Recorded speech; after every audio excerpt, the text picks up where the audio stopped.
Chers followers, nous sommes encore une fois de plus très ravis de vous retrouver sur Dream Télévision pour ce 9e épisode de la DTF Dream Team Forever avec Hakim Kakimosiko.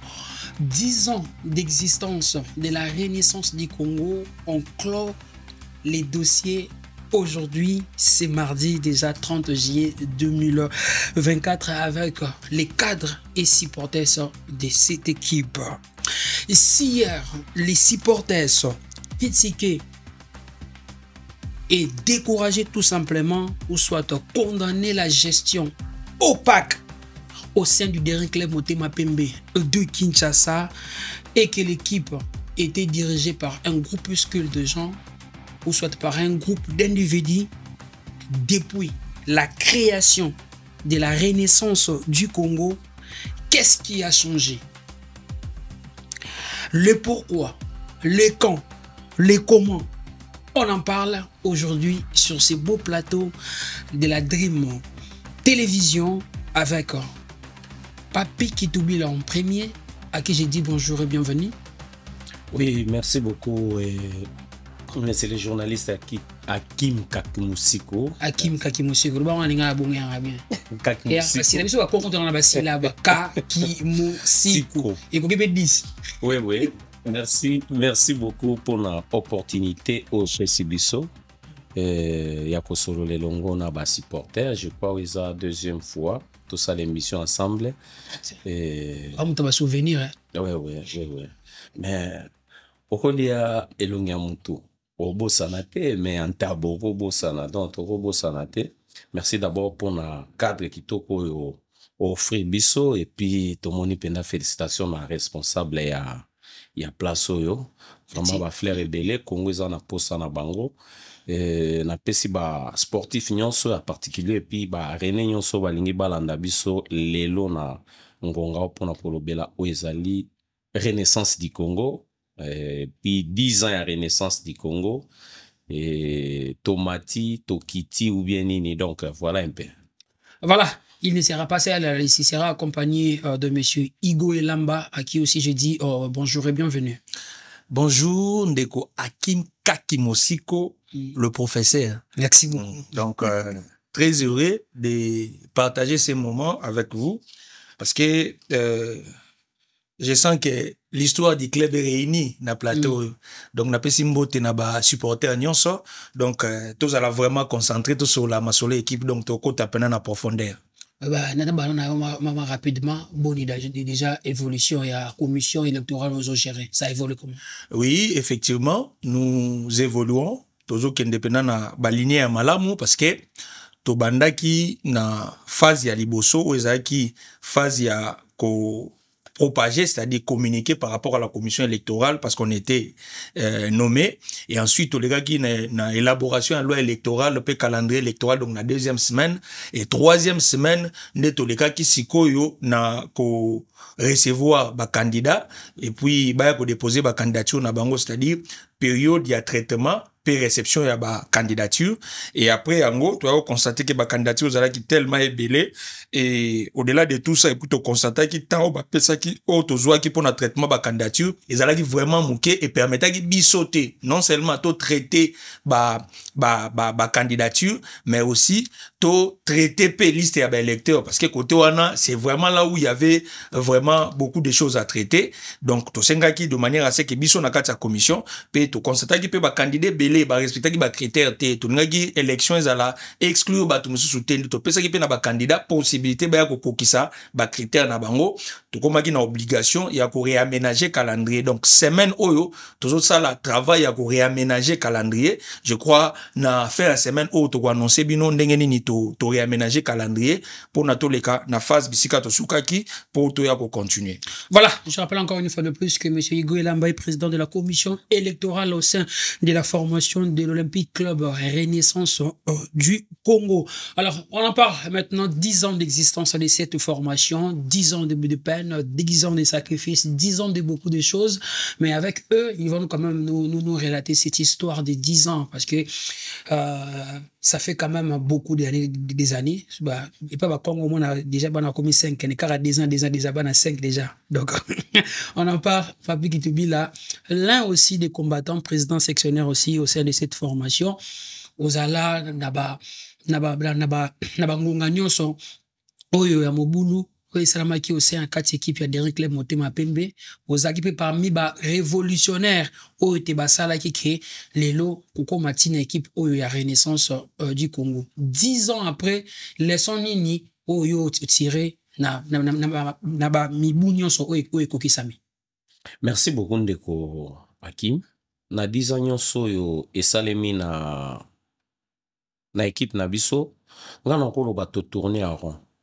Donc, to sali penelo ko mon côté, nazoe ba sokozo se souvenir na révolution moko to salaga na DCMP pour faire partie au coton. Au pétition salemaka yo pozalaga na nini wana.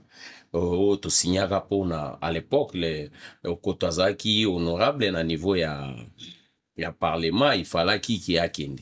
Et ça qui ba départ donc ba débit oyo supporter a bandai ko luka gestion moko ya malamu na kati ya DCMP.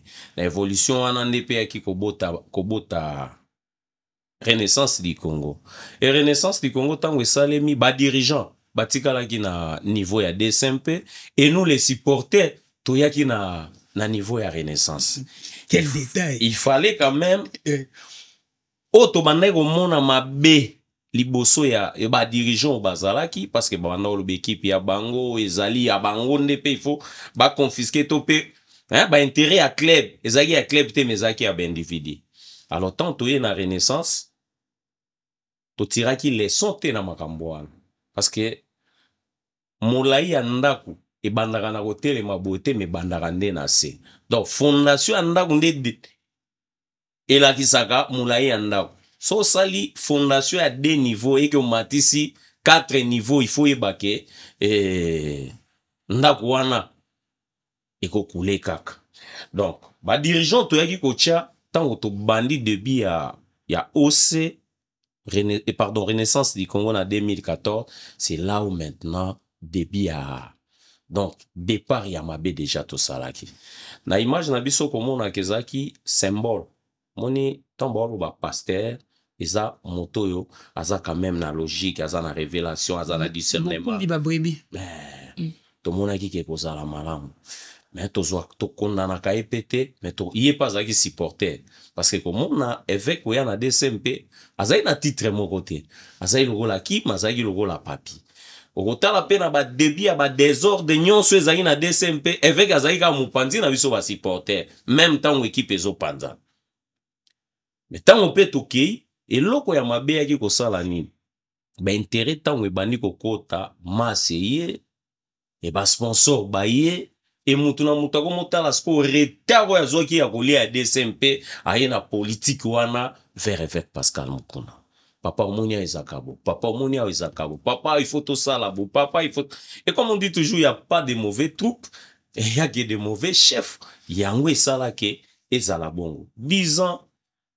Je connais le football, saison moko, toko le besoin à 3 ans. Hein? 3 ans, saison sportive, ezala nenge moko te, na ane, o ezalaka. Mais au moins, ke toleki au moins na 4 présidents.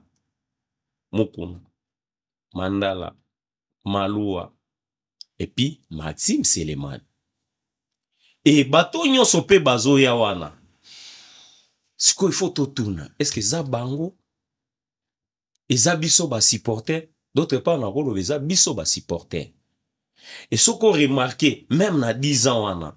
Toyo kotala ga te il fallait quand même bato nde baza mabe, bato kuna nde ba malam. Équipe yo sa lokola to kabwani. Ba obakei koto. Bokabwana o, isa na nti bokabwana te me bokabwana. Te, so tolobi essaye le rôle kabwani parce que équipe mususu eza lisusu eza pena Renaissance te. Mais eza famille Renaissance. On comprend. Parce qu'il fallait quand même tito ke kuna forme ya gestion il fallait échanger. Eza kuna o eza la mai o eza mafuta. Mais ozomona kaka nyonso eza kaka ndenge moko et ba désordre eza kaka ko condamner nga et donc na nyonso wana to ya comprendre que biso ba supporter tozongana no sima Total. Donc 10 ans na biso lelo to kono baké supporter fois senga esengeli azonga sima 10 ans au renaissance a sali esengeli azonga sima atala kulolenge ni na kokende boso président Igo Elamba 10 ans d'existence le dernier club moteur un PMB jusqu'à l'OC Renaissance du Congo. Aujourd'hui, on peut dire que la révolution continue à résister. Bon, en fait, moi je pense que kokene mingi na révolution présentement, et ça, période de prise encore, prise de conscience, si je peux l'appeler comme ça. Parce que révolution de to salangu. Okay. Na minute oyo, nazo compléter président Papi, to comme une phase de maturité. Parce que maturité, en fait, c'est reconnaître ses faiblesses et prendre la décision de ne plus refaire les mêmes erreurs. Ce qu'on sentir bien, nazo continuer ko lobango na passage na ba média à place. Renaissance, ouezala qui a 2014. Après parcours union sote okomati ba 2017-2018 eza renaissance moko to ezalelo. Aujourd'hui vous allez constater que biso union sote okola na maturité malgré ba guerre na biso. Nous on a eu à faire des spectacles où après un moment on s'est dit on a grandi quand même, on a pris du poids, on a pris de l'âge parce que kolonga na DSMP souci na biso to bande ko tenir compte quand na changement. On s'était décidé de changer, c'est-à-dire, on voyait que les clubs doivent imiter la société. Mais on n'avait pas vraiment vu intérêt personnel ou soit Batubako s'est positionné modèle. Nous, on voyait, on voulait que les clubs se développent et nos vieux du DSMP s'accaparaient du club. Alors que nous, on voyait le club société. La preuve, si vous regardez nos statuts, en 2014, on a même eu des administrateurs à l'intérieur. Ils ont terme, ils ont employé dans des entreprises. Dans des organisations où ils sont rentables. Ce qu'on a dit avant, c'était pas le cas. Tout ça, il y a un conseil d'administration. Donc, conseil d'administration qui se vient dans l'entreprise, ils ont organisé. Donc, nous, on voyait tout simplement la mutation vers une société. Or, à l'intérieur, il fallait aussi voir que on a changé, mais il y avait aussi en nous, il y avait des personnes qui se voulaient grands, tirer rideau dans Mopanzi na bango, tirer drap plutôt pour Mopanzi na bango. C'était la plus grave erreur que nous avions commis. Aujourd'hui, vous allez constater que la même forme de vouloir tirer les rideaux et les draps de son côté continue. Mais dans l'esprit des supporters de Renaissance, ces soucis-là de voir le club émerger, ils ont toujours. Donc moi, je dirais ceci. L'élo, Bisso, dirigeant à Renaissance, parce que aujourd'hui, nous sommes des Mouyenga d'hier, nous sommes des taureaux d'hier, c'est nous qui constituons. Maintenant, si on veut doter ces clubs-là, émergence, on doit prendre conscience. Et aujourd'hui, je sens qu'il y a une prise de conscience. Parce que, non, je vais vous donner des exemples clairs. Parce que le président Papier, c'est un peu de relater l'histoire. Moi, je préfère rester dans ce qui est actuellement. Il y a une décision prise lors du dernier assemblée ordinaire. On s'est dit, tous les présidents qui sont passés n'ont pas si doté le corps des supporters d'une organisation sérieuse. Au Monaké, Moutoumon côté Atikala Kozala élu na place au Bazali depuis Bruno jusqu'à aujourd'hui, de 2014 till le 2024. Donc il n'y a jamais eu des élections à Korwana. On s'est dit, Nakatia Bastati Nabiso Lobby, c'est le président élu 10 jours après son installation qui doit mettre en place, qui doit organiser des élections pour le CNS. Non. Tous les présidents qui viennent, ils ont d'autres priorités. La priorité du président, c'est acheter des joueurs et organiser l'équipe et qu'on sort. Déjà, organiser les élections, n'est-ce pas, ça 10 ans, alors que nous ne sommes pas une priorité, ça sera déjà un problème pour le président. Mais, on n'est pas obligé de prendre la forme sociale. Donc, on est obligé de l'imposer parce que c'est nos textes. Réfléchir, non, c'est nos textes. Mais pour contraindre le président, on est obligé de mettre en place de mécanismes qui vont faire organiser des élections de manière automatique. Parce que si le président n'arrive pas à le faire, dans 10 jours, le conseil d'administration va s'en approprier et organiser ces élections. Exactement. Voilà pourquoi il y a eu mise en place d'une commission où ils ont un coordonnateur, où ils ont constitué non pas un président sectionnaire, mais un secrétaire. Ce qui fait que le président sectionnaire que nous sommes seront obligés d'exiger ces élections parce qu'ils n'accepteront pas d'être dirigés par leur secrétaire. Exactement. Vous voyez? Donc ce sont des choses qu'on veut cette fois-ci. Donc tolingi pena est comme structuré de manière automatique pour tous s'attaquer les sous-te. Voilà pourquoi j'appelle ça la maturité. Donc c'est en fait ça. Après ça, dans la relation qui avant de poser question rapidement, organiser les élections 10 jours juste après l'installation du nouveau président. Maintenant, élection entre que non pour kozwa mukambia ko diriger ba sectionnaire nyonso. Parce que ba section ba ko ba na ba sectionnaire que ba to ça ba ça dans élection, bo ça dans élection na niveau ya ba président sectionnaire et ensuite pour se finaliser na président ya CNS. Non, côté wana, je vais être clair. La création de section non. Mais peut-être ne va changer. Non, création à section, et ça n'est pas côté na création, il y a CNS. CNS, ils ont créé statutairement. Mais la section, ils ont constitué groupe à bateau. Ça dit, vous avez 50 personnes, vous avez 50, vous désignez, vous avez PV Nabino, vous avez CNS, vous avez section. Nous avons attend quoi valiser. Ce qui veut dire quoi? Création à section, top élection à section, il faut où t'en as base. C'est-à-dire, base, il faut exiger en gros. Vous voyez la différence? La différence entre la création, il y a CNS ou les statutaires, il y a un réseau qui a créé de manière automatique dans statut.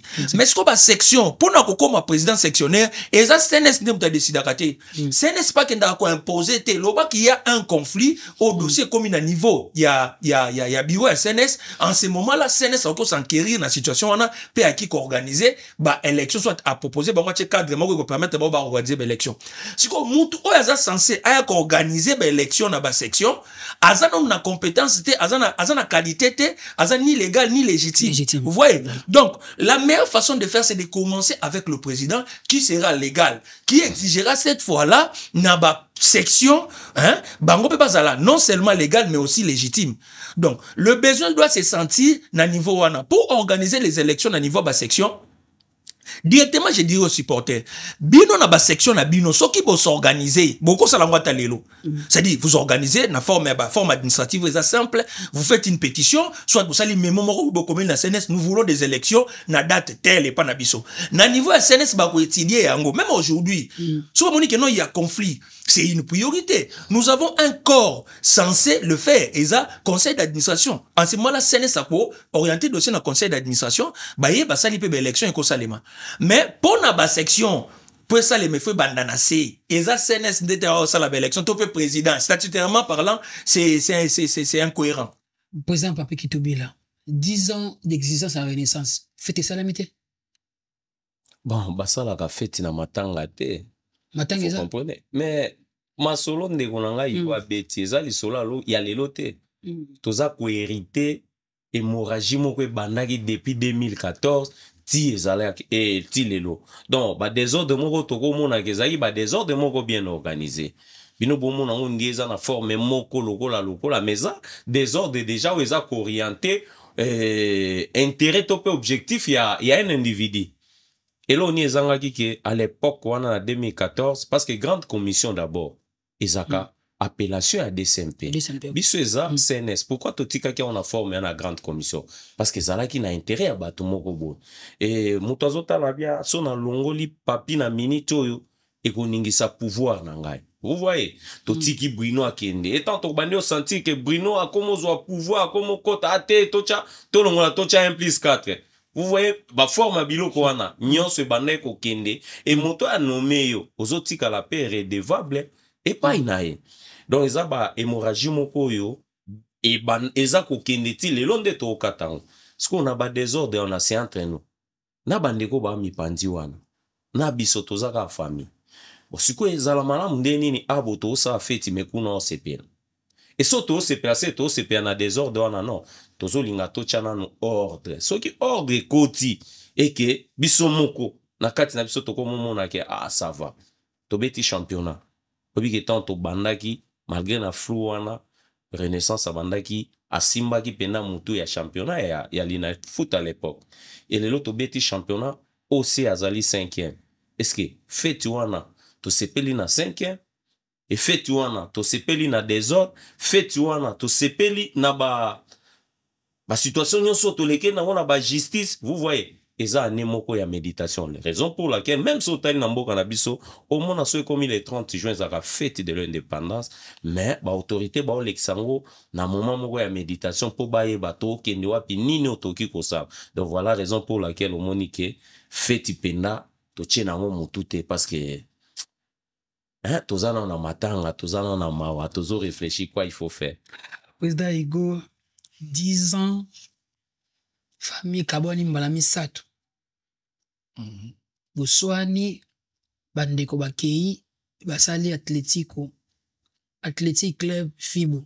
Bino bite, biso toko kabona te, biso to tikali. Toko kene lo na biso to bandaki na ona pasi, tina suka. Bopusa ni susu muke, e bimi ose, ngambo mususe bimi, FC. Teacher, na webisa yo vérité, hein? Omoni Atletico Fibo, eza propriété privée ya vie na ngai Zéphiré Nyanga Nkoufi. Hein? Donc quand je parle de mon vieux, donc vieux parmi ba nzela leka, nzela principal wa leka pour na koma na Renaissance c'est moi. Donc eza propriété privée, héritage érotikala ya ba job, érotikala ya ba Noël, c'est-à-dire iba Noël nyanga ba job nyanga nde héritage na bango. Et Zéphiré Nyanga Koufi vient na ngai aza na propriété na ye. Pe yé moko aza na Renaissance. Vous comprenez? Il n'a jamais été loin de Renaissance. Mais c'est un encadreur de jeunes, c'est un motivateur de jeunes. C'est une personne qui accompagne beaucoup de jeunes. Son nom est vieux parce que moi, personnellement, le pango à Liboso vient me taper sangay. Vous voyez? Vous comprenez? Le pango à Liboso y a pesinga. Et nazanga moroté. Il y a beaucoup de gens que ces vieux-là nous a permis d'avoir naissance de quelque chose. C'est-à-dire, yé longola nagatsa ba makamboa. Donc makambo te ya ba te longola nagatsa ba makamboa. Atikala ko panza Renaissance te, atikala te c'est une personne où a continué na vie na ye, ya ko encadrer jeunesse. Atletico Fibo, c'est parce que a fait partie na famille Renaissance. Famille Renaissance. Et pour ce qui est des autres clubs, en réalité c'est quoi? L'esprit Renaissance, c'est l'esprit qui nous unit à travers nos couleurs. Donc bandeko mususu baza na droit ya ko continuer vie na bango c'est ngande naza na Renaissance na ko sala peki eloko moko ya sport ndenge toza ba encadreur toza na ba équipe mususu za la ba première ba deuxième division ba troisième toi ba membre wa comité na ba club mususu cela ne veut pas dire que non Renaissance c'est panzani non Renaissance c'est tikala ko panzana te ce sont des intérêts égoïstes de personnes qui leur poussent à soutenir des individus pour faire mal à Renaissance. Ça c'est une vérité parce que je vais vous dire une chose. Comment expliquer, vous avez des personnes qui réclament 10 ans dans le club, alors qu'ils ont créé un club où saison, il y a des ans, ils ont quoi. Et ils se réclament non Renaissance, tout ça dit 10 ans. Et ils arborent des couleurs, il y a club. Si ce n'est pas de la mauvaise foi, donc en réalité, Renaissance il y a des personnes qui cherchent à faire du mal, c'est-à-dire à torturer les autres moralement. Donc, au fur et à mesure ce sont des membres de famille. La plupart des personnes au monde famille, mais ils ont juste un problème de considération. Bana pour ça juste pas considérer bango. Mais le vrai problème est la considération et à qu'un échelon et à qu'à par rapport à travail et à qu'à par rapport au message autopé sanaka. Donc si vous voulez avoir une place, essayez un peu de graver toutes les échelons parce que vous méritez yango. Il suffit pas tomber dans l'icolo brusquement et chite vous la dévastatrice. Donc on s'est dit que non mutakwei abukani parce qu'il y a tout moment qui mbangu on landa ba échelon. Donc le vrai problème que nous avons c'est vraiment ça. Bandeko ba na pour sa considération ba graver l'échelon ça la revendication est juste vous allez avoir la voie nécessaire pour vous permettre yo atteindre ba niveau. Donc côté wana to tikala ko kabona te bandeko ba tika ko fêter ba une année na place à 10 ans bazo ba ça ba 0 na 1 donc ce sont des choses anormales bazo mona ko ba ça 0 na 1 za bien te mais ba bebi ngapena songi to mo bandeko bazo fêter 10 ans banane. Oh, mais c'est très clair. Eza bandeko bazali na Ligue 1, c'est-à-dire équipe o eza accompagné. OC Abeti Ligue 1. FC Abeti Ligue 2. kasi te yebisaka ye bon quelle magie équipe elongo na Lina Foot Ligue 1 ekiti beta na Ligue 2 ndeko mukuna na bandeko nyonso bazolande na sima namonaki baseka mei na bato baza suffisamment outillé lokwa bandeko bandeko Abiangoi Maliaboma et tous ces autres là ozomona bango na sima alors qu'ils savent que non le club a une année même pas une année je dirais ndeko nanga lobi 9 mois biso neto comme ça bango une année nako Chaki Mobulu na salle de conférence, il y a Fédération Congolaise de Football Association. Lors de cette assemblée, vous y étiez. Quittons les FC pour maintenant, tout ça, aussi Renaissance. Si les Akinini, paye l'autre pour nous baquer, Bouza Wapi. Ndeko Hakim, oyebi lokuta tokosi. Et qu'on rattrape. Ndeko moko yemba bi antiseptique bimisi vérité un jour et ko kweya na bakombo ya ba renaissance to koyeba nani azanani. Et aujourd'hui to keka na formule moko ya mathématique simple. Lelo OC soka kiti au kita Ligue 2. Soka kiti au kite PFK au beta na championnat provincial de Kinshasa. Mais oh bato bazo welela ya inane ba welela anniversaire. Soki lelo ba kiti. Loko ba na Ligue 2, il faut ba kene na attente provinciale ya Mbandaka. Omoni mwa mathématique wana. Tolongwe wana. Ose lelo aza ko hériter ba passif na ba actif ya FC Renaissance. Soki na Lina Foot oza journaliste investigation ba ko yebiso ke Ose azwa Coupe du Congo. Azwa et Pefkin. Mais soko kei na lité quoi, où ils a dirigé na notre patriarche évêque Pascal Mukunana papa na biso Billy Malou na pesi bambote na musika. Sur le plan administratif. Oui. Le président sportif c'est M. Billy Malou. Oui, oui. Président évêque Pascal Mukunana comme président du conseil d'administration. Conseil d'administration. Dans son habit au diriger, dirigeant azo diriger d'une manière à d'une autre. Okay. Vous comprenez? Mais Moutaza qui a engagé club dans l'instance sportive, c'est un président Billy Malou.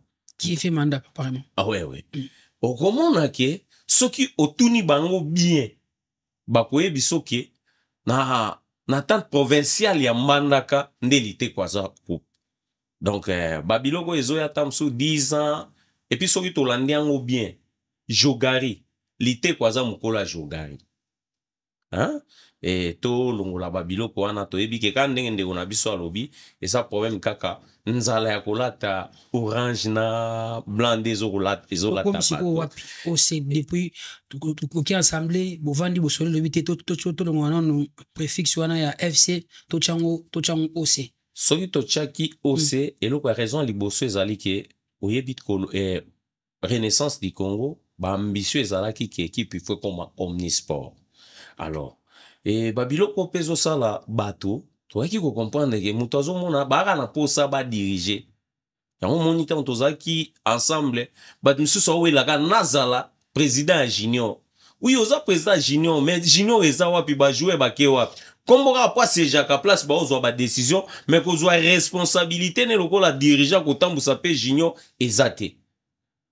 Et tu comprends que batba pour ça ba diriger fallait quand même que comme ça au omnisport et comme on a ba discipline et belé pour mutuna muta ça nini à côté raison pour laquelle tu as qu'il faut changer et le ko en équipe comme nini et comme aussi et zalaka nango batba monate salemi les aigles du Congo yango ezaki GSK vous comprenez lelo bandeko basala imbangu ya kolata kombo ya OC ya FC so que salemaki na ndenga malam tam susu elinga keza.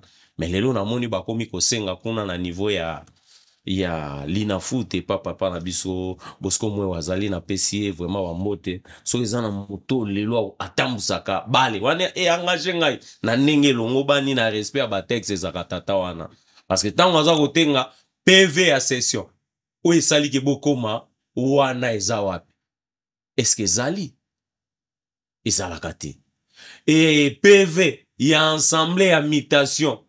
Il y a changement d'appellation. Est-ce que Zali, vous voyez, toujours créer des désordre oyo et fandagi qui met babanda kocha. Papa naza dirigeant sportif. Dirigeant sportif. Oui. Toko taga Hakim. toza na bato ya desempo tozaka na bango toza na bato ya ni yango yango na tunaka kozala kolata vert blanc ezaka péché ou bien comment ba équipe ngo ya vert blanc ezaka kaka toujours na ba problème même na place to uta na église na biso moko ya Kimbangiso omona toujours boka banezali oye na DSMP toyebaka ezaka ba problème o ezalaka na kati ya famille wana toyebaka peke awa bo ezotambola malamu te awa ezotambola malamu te awa esalemi bo epi yo yebi ba instance sportif na biso soko okota ba oyebi so pena babi awa football songo tambusa etambola bo mais tala bandeko batambusi boyete lobi ko rattraper bango mais toza na souci ke nyonso etambola malamu kozala kaka intérêt ya équipe na biso. Président Igo, président Papa lobi ki souci ezali ki makambo nyonso etambola malamu lelo ozalaki na salite o accompagner équipe na yo ya vert blanc orange na périple nango nyonso ezala na phase classique ezala na play down ozalaki stade ekomaka mwa kafuma bato boyende bakoma koya saison isini bozo milengela pona ba élection ya sika lolenge nini esengeli siko kosala po ete supporters azonga susu ebele na sima équipe na ya accompagner. Ça c'est vraiment une très belle question. Ndeko Hakim, soki j'ai fait parmi les personnes qui ont combattu pour que organiser Korwana très bien. C'est pour ça. La vérité que ces supporters-là ne se reconnaissaient pas vraiment dans les dirigeants. Nous sommes dans beaucoup de choses. Nous sommes dans des ONG, nous sommes dans des ASBEL, nous sommes dans des organisations, dans nos quartiers. Mais ce qui s'est passé, je dirais même c'était du clientélisme. Je bénis le Seigneur parce qu'aujourd'hui, vous avez un Kindembe qui cherche à changer les choses. Bien qu'ils ont contre-courant, mais c'est la vérité. Un président sectionnaire doit être à mesure de savoir que moi, ma section, dans les stades, va vendre la place telle.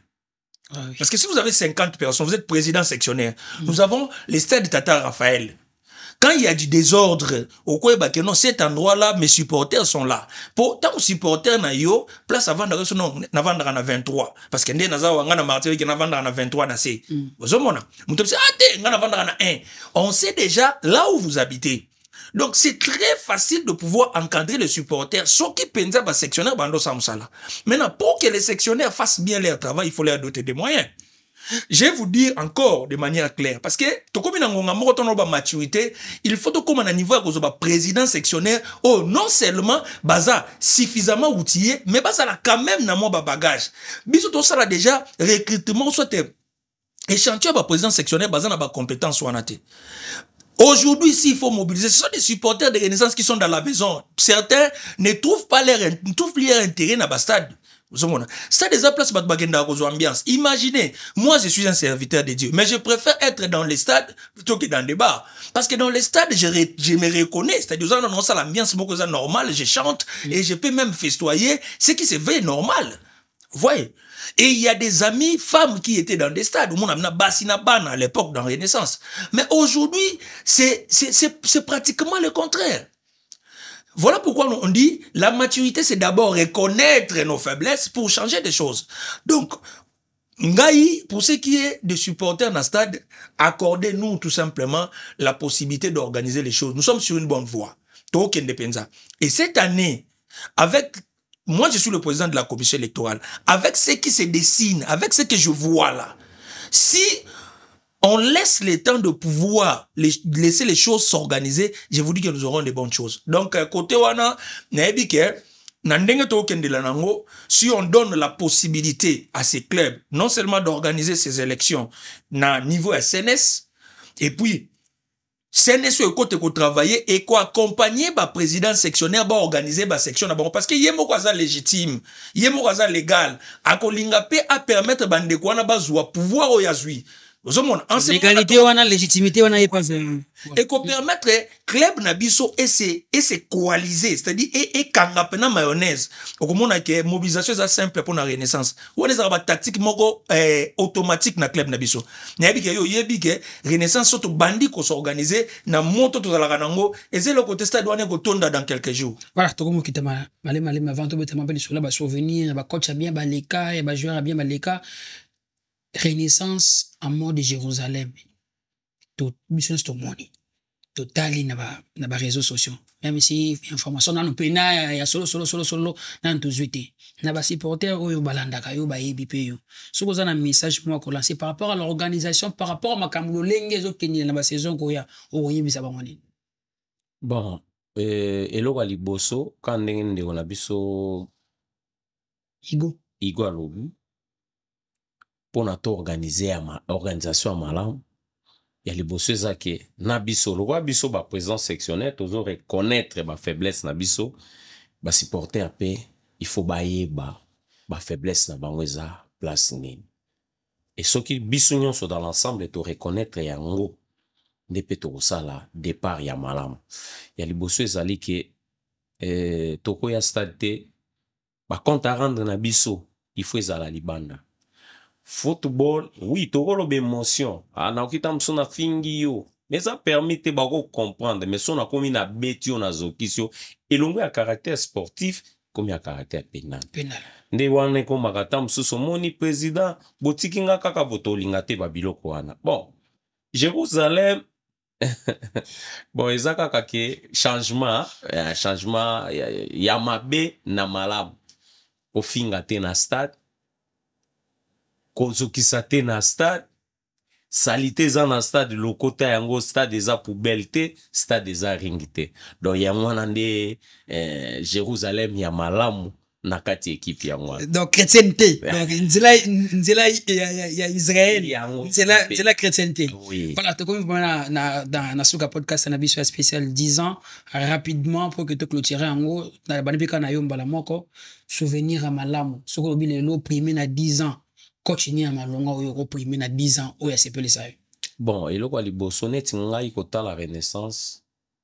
Na liboso na mona soki penda na koki ko couronner coach na pesi Franklin Kimbongila. Vous comprenez? Et bato belé tam so ba otala ke pourquoi? Puis Franklin tan waya encadrer la ki biso ba joueur, ba onyon so ba ki ba mugei ba ki ko hériter fruit oyo Franklin Tikaki. Vous comprenez? Difficulté ça qui ozo mona ke tozo beta. Tala na début à saison ba na toujours ko marquer biso. Ba banda biso bi et puis pendant raison que ces alaka moi passi malgré tozala na milimo. Mais na ba travail moko Franklin salisa na nini na 24 a réduit poteau donc et pesa qui quand même un attaquant précision comment ya koyeba ko chabi tolobi te ke ba onyo so baza mabe na pesi sentinelle ya équipe na biso ezaki coach Daouda poyende pena zalaki wana oyamba ba onyo so donc 10 ans coach Franklin Kimbongila c'est ce qu'on retient. Ouais 10 ans meilleur joueur donc joueur wa tiki biso tilelo nazomona eza Varane. Donc, ce que mon appelle Varane, les a fierté. Non, c'est le monde souka. Ya. Non, c'est le monde souka. Ça c'est bien malonga. Oya yo tika ko bossa na te. 10 ans. Tout le monde a zola Rome. 3 déjà. Kofran ya. Na lo mon yebi so na souka. Kofran avec les. OK. Match na souvenir en cas c'est 10 ans. Donc, puis Kofran wana na mona Roma beta nazara na. Ya match ya Renaissance avec le OK.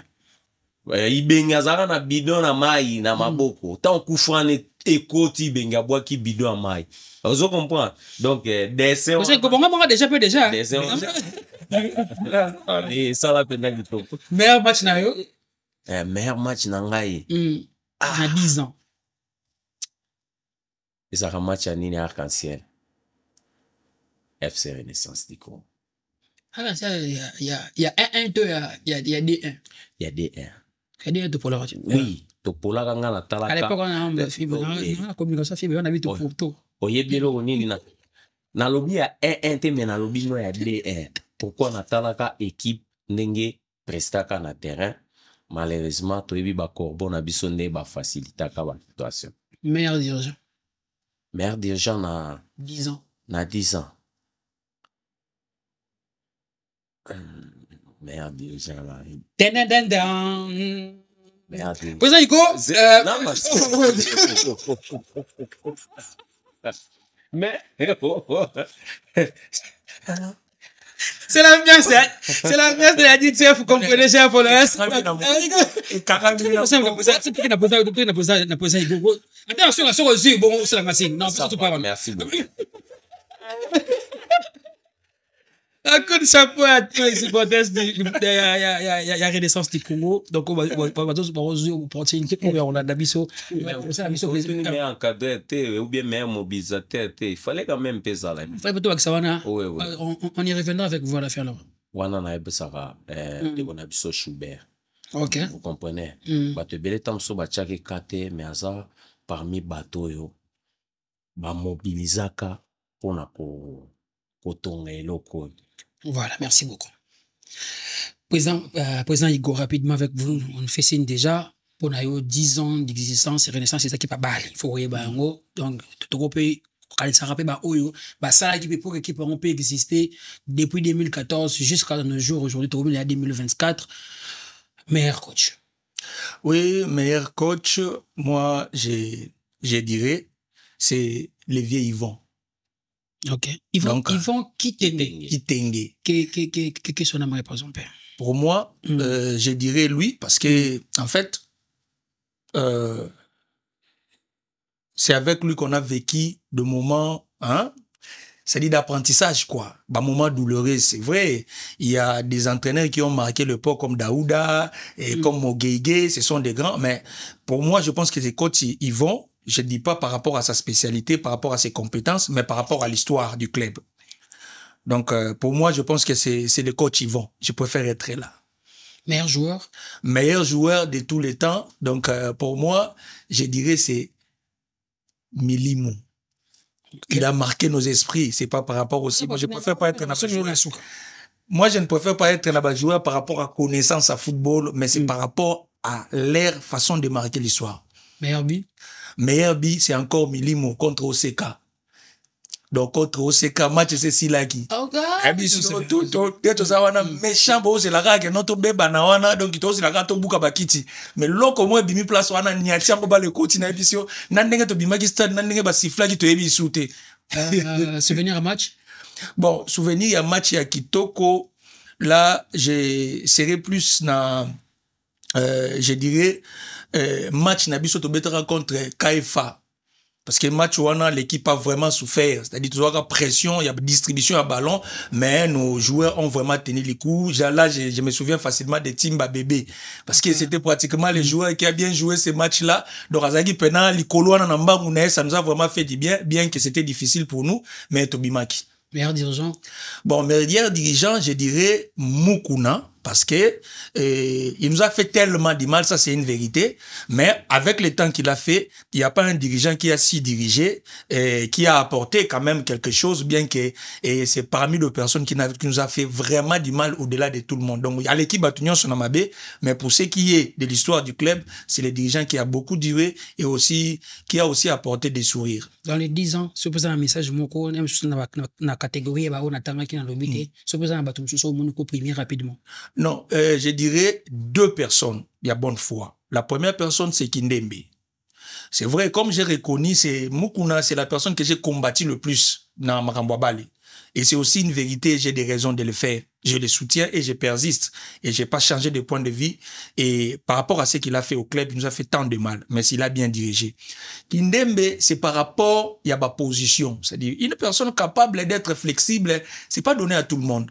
C'est-à-dire, c'est une personne qui peut être dans ses idées. Et quand vous lui faites la pression par rapport à quelque chose qui est mauvais, il peut facilement se retourner et réunir tout le monde autour d'une table. Et il a cette facilité-là de demander pardon. C'est une forme de grandeur. Et la dernière personne dont moi je regrette, c'est Mandala. C'est une personne qui avait de la volonté, avec ses limites, mais il a vraiment poussé, il a vraiment donné le meilleur de lui parce que j'étais proche, j'ai vu comment la personne a souffert. Donc, et par rapport à sa volonté et son souci de pouvoir aider les clubs, donc je dirais ça. Mais par rapport, il y a meilleur supporter. ngali na lobela meilleur supporter wana nga na lobela boda Okay. na ebike jeune wana na landa une fois na matanga akufelaki ndeko na mwasi il n'a pas compris pourquoi na yaki et c'est un jeune qui arbore de couleurs tilelo c'est-à-dire ndeza wana biso okoma na ba camouflage olinga suku la Tavares te pour club EP sa moi soni mais jeune on a so ke omona yazo la Tavares à club omona ya kolata ngo banda na makolo kolata chaussette alongwe nango soki pe bavanda ka makala soki pe bumbu ako traverser nango tiko comme stade de Marty vraiment sa façon d'arborer ses couleurs mais fait du bien donc boda Président Papi, ben dans un là. Ouais. Coach, elle non.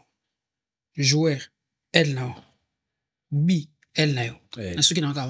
Merci beaucoup. Moi souvent. Merci beaucoup. Au Bossani P. Elle n'a pas 3. Est-ce que dans un on elle n'a pas 3, elle n'a. Elle n'a pas ndé. Non, non, combien na yo, c'est 3. Ah. Mais oui, bakayango tokende pe kaka wana. Oui, bango to baloba je ba panza de SMP za elle na. Mais d'autres si bon que biso ndeto za fondateur Renaissance ba boya. Vraiment, encore une fois de plus, je vous dis merci d'avoir participé à l'émission 4 na moko de l'eau, président Papi ainsi que président Hugo. Merci beaucoup. Merci beaucoup, merci. Bon, vraiment, c'est rencontré comme ça. Na nini, ozomona que non, histoire à club pena. Car on a 3 personnes déjà, c'était facile de retracer l'histoire du club. Donc, vraiment, merci. On sera dispo à chaque fois que les besoins se présentent. Voilà. Merci beaucoup encore une fois de plus. C'était la toute première partie à l'émission d'Abisso. 10 ans, une année. On en parle encore une fois de plus dans ces secondes parties de cette émission.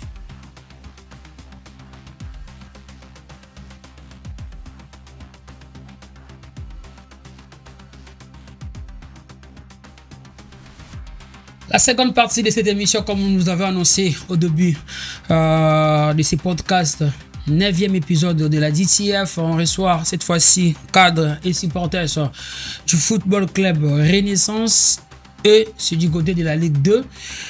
Avec moi, nous avons l'ingénieur Richard Moulumba et Blaise Koucha. On commence d'abord par le président Richard Moulumba, que je dis bonjour, bienvenue.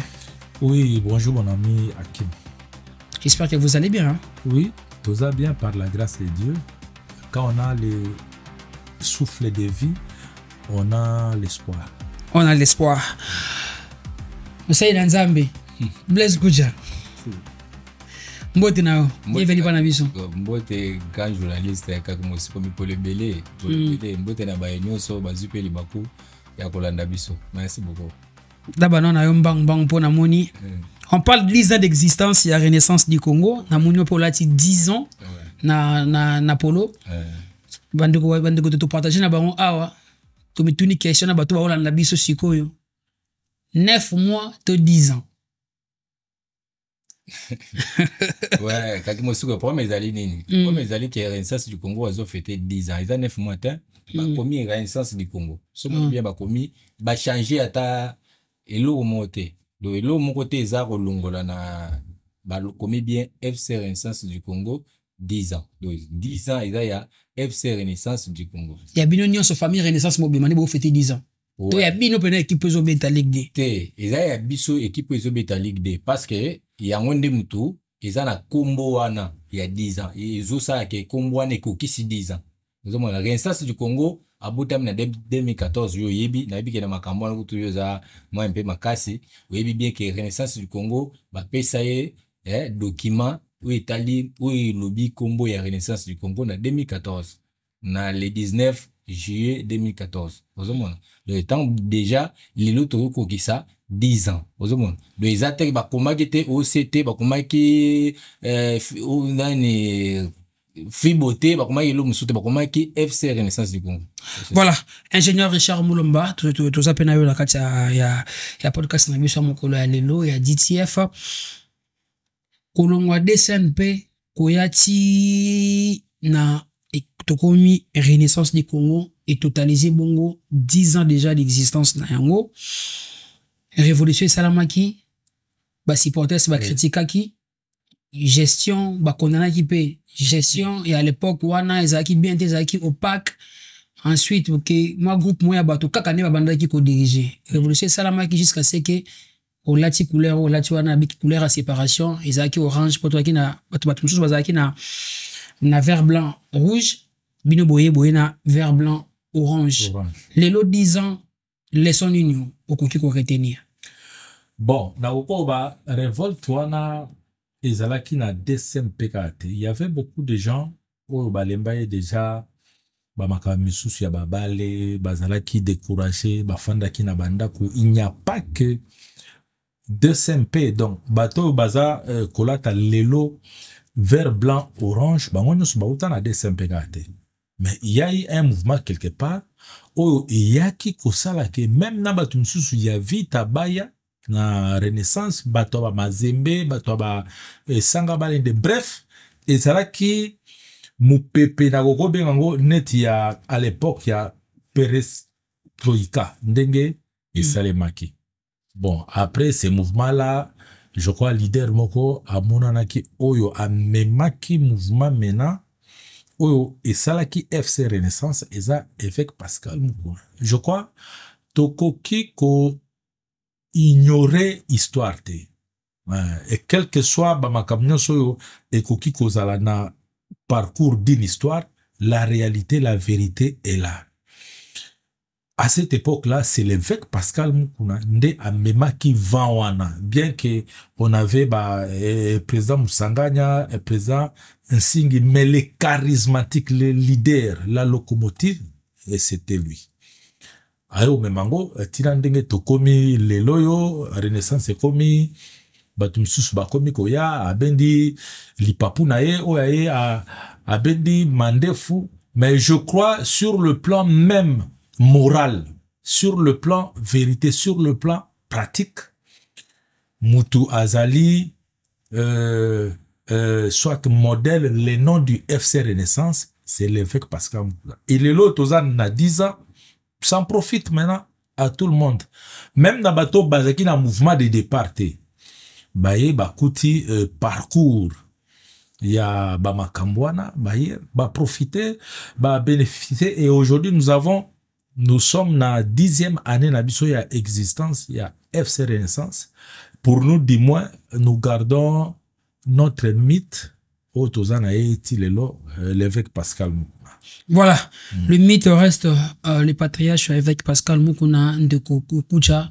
Uzalaki omonaki commenter ces révolutions et salamaki kolongana DSMP kokindi si bokomi na niveau ya Renaissance du Congo. Laissons souvenir nous au Koki Koloba pendant ces 10 ans.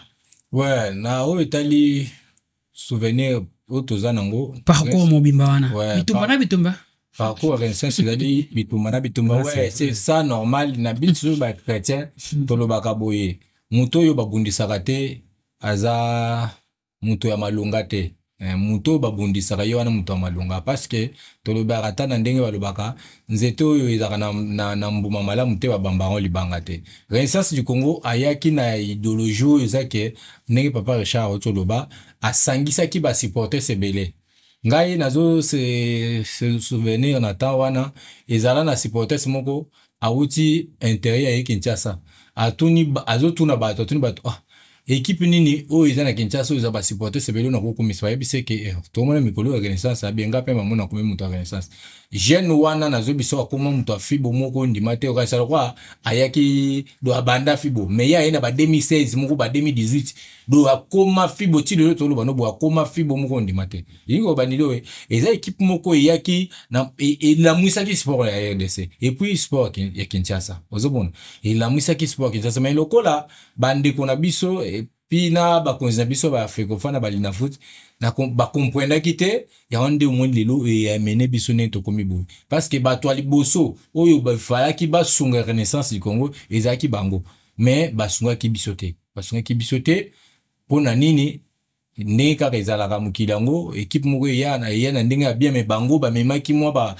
kokale kokata ba point ba suspension ba nini lelo itala ndenge memi biso donc même bango moko bazo sentir so ba vandi na bisika bazali ba comprendre ba sentir que basali eloko moko ezaka te parce que na micho ta lelo ne tolo babon mazemba bi première na lina foot nani le popo deuxième manye menyo troisième équipe ya Kinshasa ni nebimi eloko te vita ye kodiembele na coupe du Congo tala niveau même ya coupe du Congo ndenge azwi coupe du Congo ozo sentir tala niveau ya vita wa tourano wa bando kobunga pona kobeta na renaissance tala niveau ya renaissance wa ndo kobunga pona kobeta na renaissance tala lelo niveau ya vita na iman bazana niveau nini ozo mona do nyonso alingi koloba ke koboma ya kosala effort ke renaissance ekita yango pe ememi pe na bavita na baimana pe na faillite wana do na linda loba boye soki bakonzali na foot bakoyoka biso lokola renaissance na minute lokwa to la mukile boyka avec Pascal Nkuna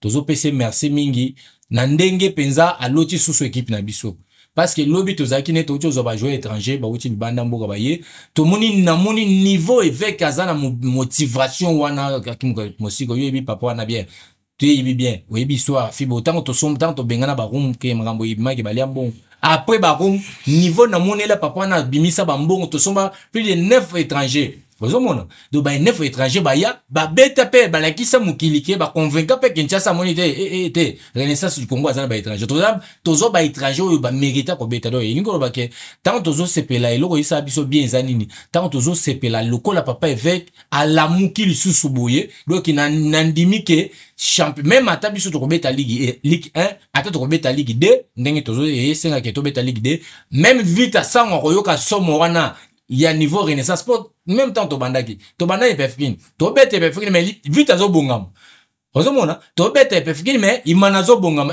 bano ba yema be to bani na bango tant to mati to eli na to beta na phase aller to ma premier liboso ya vita liboso ya imana donc tant to ye phase retour nde komaki makambo benda simba ekomi babandi ko tinde la biso ko bato mabe na équipe na nini po baluka moyen ba déstabiliser biso do ilingo lo baké na 10e année ya renaissance du Congo eloko tozo sepel nanu mingi pona ngai ezali ke ndenge papa évêque ala mukili susu pe azui susu équipe na ye ozomona lokola azui équipe na ye ala mukili susu makasi boye motivation azana ngo na niveau atie pe ba moyen po yo ebi makamandemo eza makama moyen niveau atie ba moyen do na ebisio yango tolombi biso no soba na renaissance du Congo to célébrer 10 ans ensemble donc to sepela na 10 ans malgré ba mbonge malgré mi pepe malgré ba makambu nyonso to uti kokutana nango to célébrer les 17 août to célébrer 10e année na biso RFC renaissance du Congo donc Erozala do bato ba kam parce que Erozala pe présentation ba jouer makambo ezale belé question que na posé à wana to mi bandeko il y a aussi à tout partager na bon papi Kitubila ainsi que le président Igo Elamba qui ont parlé aussi à que les allés animaux en méditation faites exacte mais de votre côté vous confirmez que il y aura une organisation exceptionnelle. Ouais, quand Kimosiko bango baza ba ko fêter 10 ans, ba fêter 10 ans pour ba changer de combo quand Kimosiko tout sur la bango ba non, yo bien, hein? Tout le bana network tout le baboy comme mozoto na makamsu to sa mo analyse mukeka est-ce que ndenge za boye jouer à moko oyo a beta na renaissance du Congo kenda poto soko yebisi azo kenda sa pa beta na renaissance okena o seto kenda renaissance oya na renaissance parce que alobani na aloba bien kenda renaissance du Congo même to sombi jouer moko az étranger nani malien na Mali kuna kutana jouer moko to zaki na ye ba sololi na ye alobi na yeke ozo kende équipe ni na air de service na ke air de kende renaissance ko habité wana les équipes pas si botes abi kende abesie alobi le makambo bola moto sale na RFC renaissance du Congo zo malingo lobani lingo ba ke renaissance du Congo yango nde biso tozali yango ne to célébrer 10 ans ba ko célébrer 10 ans atake nani bango ba sali équipe na bango ya OC renaissance du Congo ba sali ndenge biso peto kakmosuko tango biso to longo na imana tant biso to longo na imana to tiki imana biso to feta ki ba 80 ans na ba ne imana sala te to bana ko delo to fete 10 ans to fete ko longo imana ko ya renaissance so bango ba ko fete pe ko longo ya renaissance ko ya OC osomon do ba ko fete bana doit ko fete 10 ans te biso ne to ana doit ko fete 10 ans parce que équipe wana renaissance yango to beti na kombo ya renaissance ne ba ko sa biso o lite o te biso to zo beti na minucho to za ligue est-ce que ligue de ba tanga kombo na ya renaissance du Congo FC Renaissance du Congo bata kumwa OCT donc c'est ça lingo lo baké bato ba fait bana doit ko fêter 10 ans ils biso yango no moni tozo célébrer 10 ans na biso ba ko mona ba conseil ko beta mado to ko sala oyo mukile comprendre que vraie renaissance du Congo yango wana bango baza renaissance bango baza OCT bango baza na inane ba ko célébrer inane na bango na ndenge ba ko mesa na mais biso to fêter 10 ans na biso na ndenge kimia nyonso merci beaucoup Billy L6 la grande famille Dream Team Forever les followers aussi de Dream Télévision, seuls, sans oublier aussi les supporters de la Renaissance. Je mets de la Renaissance, aussi FC, à vous de juger les avis des uns et des autres. Ingénieur Richard Moulamba, j'ai parlé aussi à l'introduction de Blaise Koucha Rolobake. 10 ans, ils ont 10 ans, 10 ans, ba problème pe belé. Na 10 ans, on peut salike, na batuba ke na ngambu na bango. L'autre zomo na Ligue 2, et pas Iwapi, ndeko na bino akima akambara, moko ya équipe pe betaki Ligue 2, na kombo ya Afranche Vert, to monaki pe bandeko, ya Athletic Club Fibo, ou pe bataka même couleur pe kaka na Renaissance. Il y a aujourd'hui FC Renaissance et encore OC Renaissance du Congo. 3 équipes, Botami, ainsi qu'à Moron et il y a 10 ans. Attends que mon cas y supporters, ce que l'on placé le loba, pour différencier nini, pour nini peut beaucoup mettre à niveau. Bon, en fait, en termes de souvenirs, pour nani de koloba kiango me nanga na bakisema muke. Na 10 ans on a tozwa Coupe du Congo. Bison sotozaki na stade wana ezalaki fête moko ya munene.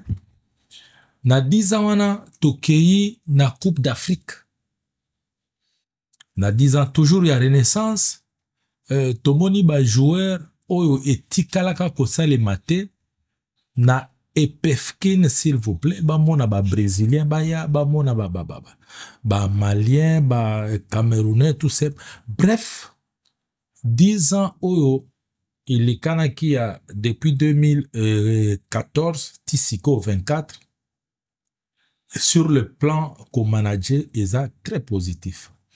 Visibilité et salemi makasi partout même dans le monde.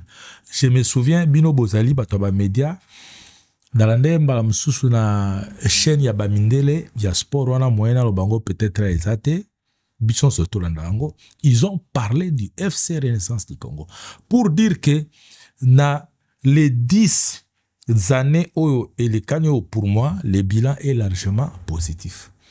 Mais na kati ya positivité ba quoique ezanga te ba problème ezanga te. Quand quelqu'un distingue avec 75%, il a dit que 25% il a aussi échoué quelque part. Il n'a pas bien fait, il n'a pas fait le maximum. Et ça dit que à 75%. Et parmi ba point noir de tomoni bandi comme susu ba bimi na kati ya Renaissance ba ke ba sali ba équipe na bango OP toza kose la bango jalousie et toujours ba ke ça fait partie de la vie parce que na mutu nyonso azali très conscient a redouter ata mukete na partenarité il y a avec Pascal Mukuna na Renaissance. Donc ba quoi équipe nyonso tangi wana Atletico Fibo OC Renaissance du Congo bazali bano babimi na kati ya ba entrailles ya évêque Pascal Mukuna yende asali batona nyonso. Et je me souviens à chaque fois président Willy Kindembe alekanaka alba que lui il est le produit, il vient et pas ya Pascal Mukuna. Donc bande kwana nyonso bazape na devoir ya respect quand même, ya rendre gloire ba fleur et pas ya muto asala ki lelo to bandolobela FC Renaissance. Si ces papas là à cette époque là achaka lobo na poche abisaka mbongo moko ya munene te Renaissance et ça les maté raison na biso pe ya ofanda na plateau na yo elinga ozala te. Donc 10 ans ça s'est fait. Ça s'est fait, je crois, moi, na botami a commis, na 10e année na ye, il fait tout fait. Donc, je crois même, binobo, émerger makasi na kati ya FC Renaissance. Donc, bozali pe quelque part, peut-être pas produit dans son entièreté, mais vi na bino mnene pe, akim, au passant, on a FC Renaissance, na ba Schubert, na ba mususu na zaki na chaîne na boto wana na bosen Gilit basaki sadozini ba Gilit ba Apo Dikoko. Donc 10e année oyo Non, Après, il est aussi communicateur au sein il y a Renaissance. Pas si papa. d'accord. Donc, dans le Robake, na 10 ans, on a eboti bato ebele, eboti bana ebele. Oh, lelo, il faut baser la paix reconnaissant en toute simplicité. Bako kipe koya pour ça la dîme et pas y a pas avec pour dire que non. Effort na yo na bande comme sous mais migezaki effort na yo et sali que ba biso nyonso tobotam. Donc na nini date ango ya 10e anniversaire ezala qui le 19 juillet. Le 19 juillet. Mais tolobaki suite ya ba réalité ba makaming sur le terrain toko fêter ango le 17 août. Donc dans presque 2 semaines nde toko fêter anniversaire na biso ya Renaissance et puis tozui moi ba disposition mike itinéraire ndenge nini toko fêter lango. Je ne sais pas si je peux le dire maintenant bien. Oui. Donc le 17 wana biso nyonso lieu ya rencontre ezana rond-point Willery. Tokutana na rond-point Willery to sali marche tina rond-point Willery Kabamba tina avenue Kasavubu to kiti Pongabi to leki Pongabi to komi na Victoire to sud droite rond-point Gambela rond-point Kimpwanza to kiti na terrain ya Asosa.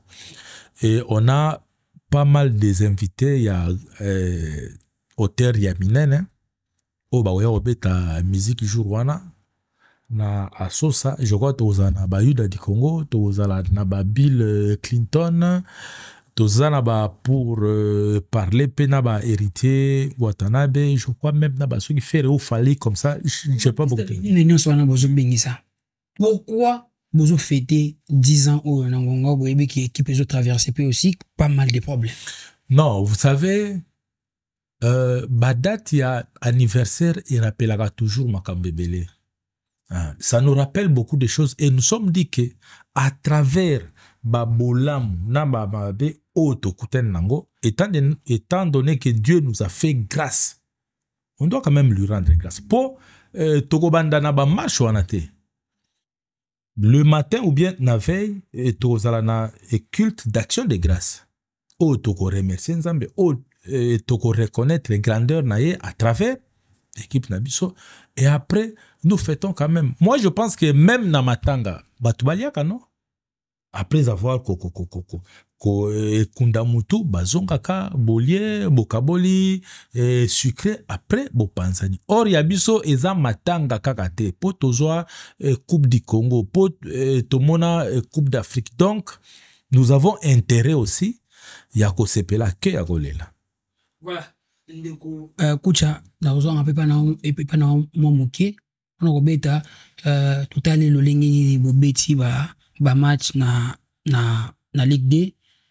Moi ba si proteste pezaki moi kokoso moi difficulté zaki moi ke zongi 10 ans lolengi bozo fetango lolengi nini kani bozo kana ko sensibiliser ba supporters pour été na saison bozo bana esika différence pezala na kati na ba gradin ya stade.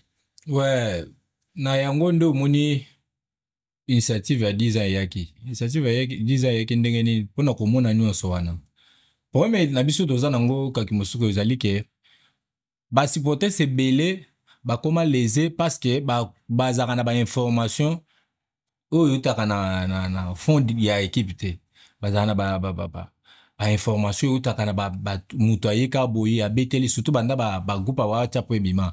Mutu moko ayakoya wa s'imposer kana WhatsApp boya komi grand akomi kopesa ba information na ndenge na ye akomi kotala koloba na ndenge ya lingi mais bato bakomo na on dit réalité ya honde omoni ke sali ke so tali bien depuis eloko esali ke ki sape ba équipe na biso ezali ba groupe ba WhatsApp ozoma pourquoi parce que yango nde ye pe na ba ndenge moko boy sko lokola bato baza susu surtout eloko bomi biso mo muke diminuer susu biso ou bien ba supporters ba komi na moins information surtout lokola mba bino banda moi ba émission susu la te wana fallait ko lobango vérité depuis ba émission moi bo kimisa biso doke ba supporters ba kokaka ko susu kozala susu ndenge bazalaki na kalate na yango nde to moni to lobi ne to vandia wa to sala comité mobimba ya bato bazali pona ko mobiliser ko sensibiliser ba place nyonso ne ozomona nga boye doye tozaki dana ba changu kuna tozokende ba njili ba s'intéresse tozokende ba pompage tozokende ba ipene ba matadiki bala tokitaka pona nini koluka place ba supporters baza pona ko bengisa bango pe ko lamwisa bango pe ko pesa bango ba information oyo ezouta fond ya club yobi ba équipe na biso oyo ezuba makambo ebele omona netko ba ose ebimi pona nini netko na beto mwa nazonga momuke na kima momuke ko musiko tala kaka eloko oyo esali ke kinde meke sala équipe ya alobi nini alobi bakendeka ensemble te dokate tango esali ke bakende basala kende basala équipe na bango wana basali wana avo basala ngo balobi ni balongwe epa avec pona nini ba balongwe epa avec poye alingi alobi ke équipe eza ba supporters te eloko bango babeta na miso ba supporters ngwana ozomona baloba nini avec alobi équipe eza ba supporters te eza équipe na ngai ozokopana nde oyo eloko liboso oyo bamemela ba supporters oyo mona ke bazwa ba supporters mususu na bakidiba ya bongo ke avec alobi ke eza équipe na ye soki yo kaki mosiko ningo za boye so muto atele alinga betelo sololo banini Renaissance ya équipe nanga parce que oyebi passe ya Renaissance oyebi bien passe souffrance auto fou pour na équipe oyebi bien to wana ba 0 ba 2 to mata pigeon likolo ba moto na ba risque no so oloba nini eza équipe nanga parce que oyebi ndenge équipe botami ngai pe na koloba loko wana président Richard za akoloba loko wana mais ce qui est avec alobi ka ke Renaissance eza équipe nanga bango bazui ozo kopana ba memela ba supporters boyo kaninga zoloba équipe na ye et comme équipe na ye na ndenge nini lokola alobi équipe na ye lokola équipe to yokana eza équipe ba supporters ya wanto sani to ke sala équipe na biso ba supporters est-ce que tango bake ba sala équipe ba supporters lelo komio ba suspendre nani section foot o nani CNS grande commission ba suspendre ngo iliko loba nini suka na makambo ya yango na zoloba iliko loba nini yango na zoloba no bolingo yo de bilanga place mona mona pona makambo ya ba supporter solo ke sangi esali ke ba supporter ba vanda sona ba gradin te yango na zo biso eloko esali ke ba supporter ba vanda ba gradin yango wana bango ba yaki na idea kokosa ba supporters ke papa avec mukuna yende muto azoloba zo s'imposer a lobby ke équipe Renaissance eza ya ye eza ba supporters te yango biso tokende to sala équipe na biso yango lelo ye kindembe asali suko yango ko le ruto eveke we ya lubi ke eveke asala ki wana ye kaka na inane asomi na vandailete na ose asomi na no ayukite na ose ndenge za bo championnat ne bani boy omoni vita te imana omoni imazembe te vita te équipe mo amune na Kinshasa te ezu jouer ata ya ose ata mi balete mais ye mamoko a 5 ans lubi nini to longola kaka bakambo ya lobaki eveke asali wana yango yesu akomosala ya pi bongo eveke oyo o asalaki ke to longwa na to asalaki ke to ba supporters basangana ba yese papa équipe imane nyoko libiso mingi to souffrir mingi papa to sala équipe na biso oyo ekosunga biso eveke andimi na ba supporters basangani to sala équipe na biso Renaissance du Congo to ye pefkin amemi to bimi deuxième pefkin amemi biso na 104 points elo esali mate ozoko maka kama siko wana sikoyo ye amoni mabete avec wana alobika ke eza Renaissance eza équipe na ngai ndenge yo kakim kakimosiko loba ke Renaissance ata lelo komi wana mais oyebi ke fibo eza équipe no parce que oyebi passe équipe ozomona même ngai na za bona koloba ngo mais kindembe lelo je question ngai zali koloba boye bozo organiser yango na lo lenge ninge sengeli bosala pote ba supporters bazonga na stade wana kutuba match na bido mona ba supporters bazala kati yango na yebiso ke na minute oyo nde yango to sengi na ba supporters banda déjà ko mobiliser ba supporters nyonso kotalisa bango ke ba misusu pe basi ba comprendre basala effort ya kozonga déjà tozoyamba bango chaque jour wawa bazoya koloba na biso ke président tozongela na biso équipe na biso ba memaki biso na ba loyenge bamema biso na lewenge yango wana nde nazo aseo ke saison prochaine yo moko omona ke supporters akozonga ndenge amesani kozonga na équipe na ye ndenge amesana kozonga na stade kokota na stade ndenge ezalaka donc yo moko sentir yo moko okovanda ka yo moko za déjà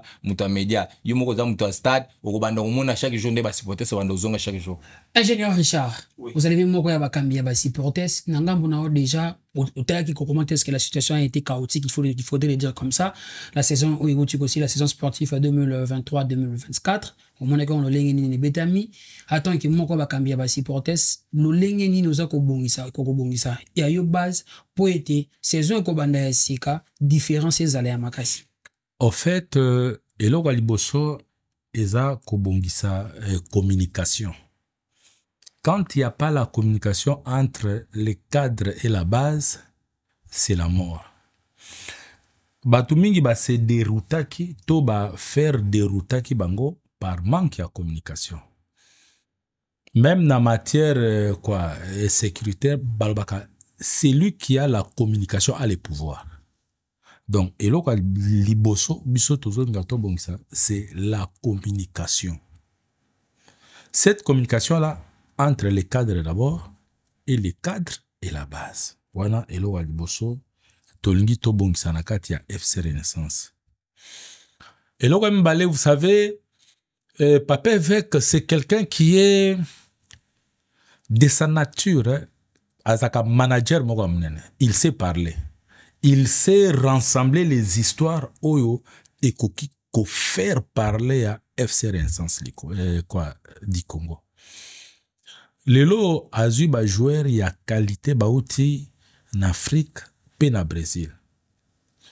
Même ceux qui na munoko na ye alobi te ke j'ai fait la communication, j'ai fait le marketing, ils ont déjà marketing ya munene. Oyo ekozongi sa ba supporter na kati ya équipe. Supporter alia kananu ba victoire te. Supporter, il faut d'abord une organisation ya malam oyo eko permettre na ye voix na ye ekoma. Et après l'organisation, nde akoya ko lia ba victoire. Po bokoki po ozala bo gagner mais bo bimi bo sepel na binote. Je me souviens ane na biso ya liboso na Epefkin, ba match mingi to banda pe o gagner. Mais okomona bo gagner bo bimi banda boso silika boza na joate. Mais je me souviens il y a 2 ou 3 matchs Tobeta, moko Tobeta contre Mazembe, tokendaki un but partout to yembela équipe na biso. Je me souviens peu match moko, je crois Topola qui na vita. Ou bien tout ça qui peka nul, mais to yembela qui ba joueur, on était vraiment motivé. Pourquoi? Parce qu'il y avait une très bonne organisation et permettait qui na supporter ba se sentir concerné na équipe. Donc tozali ko bundana jour et nuit sur le plan organisationnel, sur le plan marketing et communication pour na ba supporter bazongo. Vous savez, bamboka la biso diabolisation zaka facile, hein? On peut vous diaboliser kolobake akima zakando ki tout ça là mutango azoka bien. Mais ce qui oyebisi na ye a démontré na yo ke o zakando ki okokate. Agosenga yo ba pardon en privé. Est-ce que diabolisation o asala ki en public wana na ba pardon o asengi yo mena en privé a médiatisango? Non. Donc le mal mena e ko umela tang mulai. Ezandenge moko na batu balukaka pe ko diaboliser avec mukuna baloba du n'importe quoi sur ces papas là en matière de football. Mais lelo tomoni batu moko wana bazo répéter les mêmes comportements oyo entre guillemets balobaka ke ezalaki na bandana. Donc en tant que moko ya bakambi ya ba supporter toza ko senga na ba supporter na biso boye ba o bayaka na ba o bazana bandako ba comprendre que mopepe ya sika izongi na kati ya FC Renaissance. Yemoko leboika soué na biso ezaki azwa équipe wana en charge en tout et pour tout pour azongi sa FC Renaissance tout fait tout flamme. Alors bakota en contact na biso po tokoluka pe tope sa numéro na biso bakota en contact na biso po bazwa ka ba information moko ya sur pe ya source.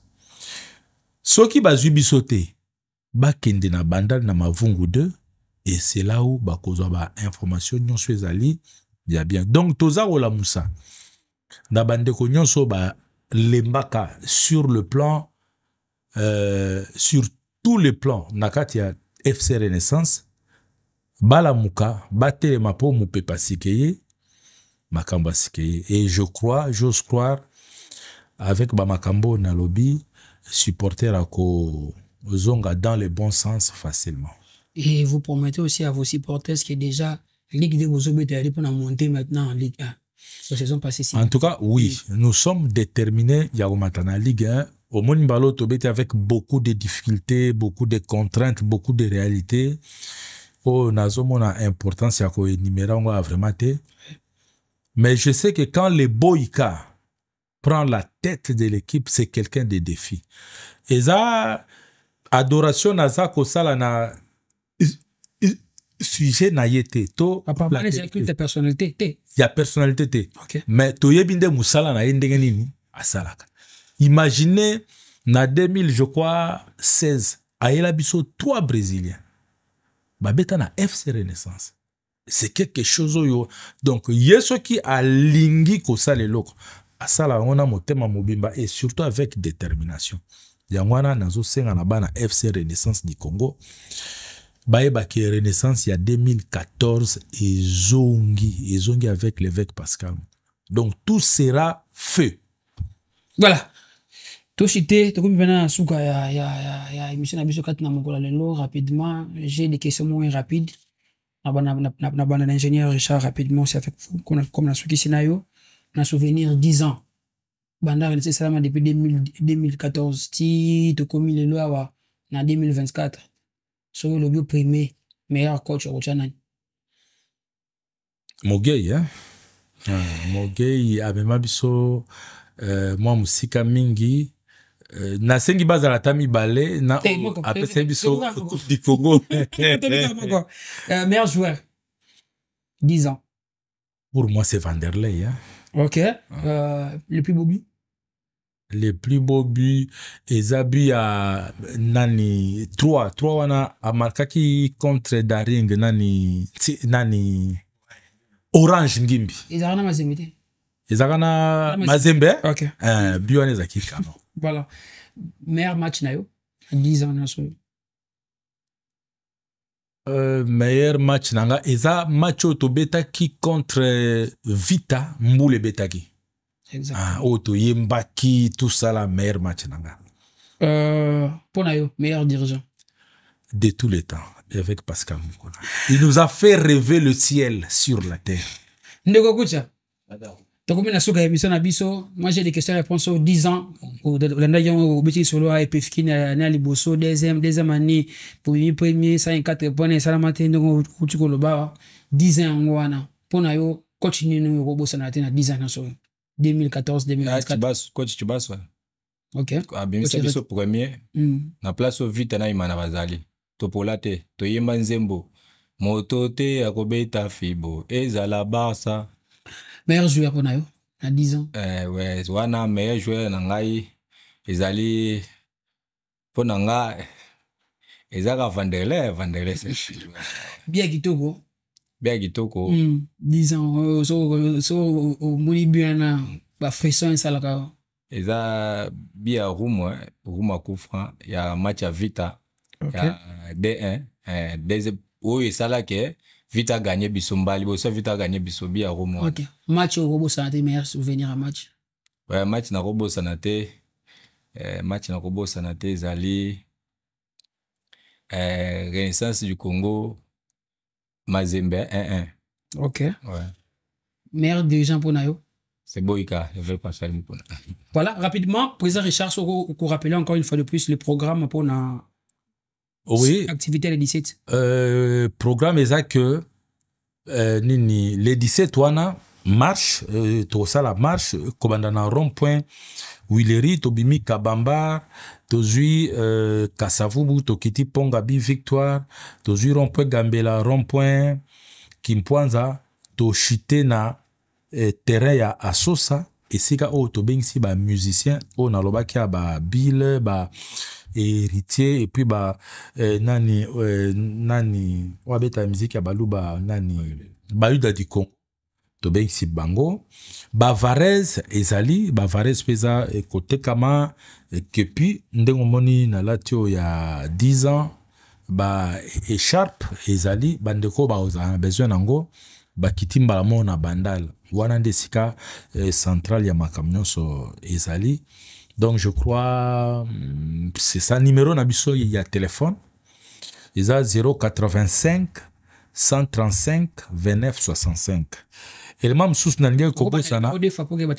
Oui, 085, donc 085 135 29 65.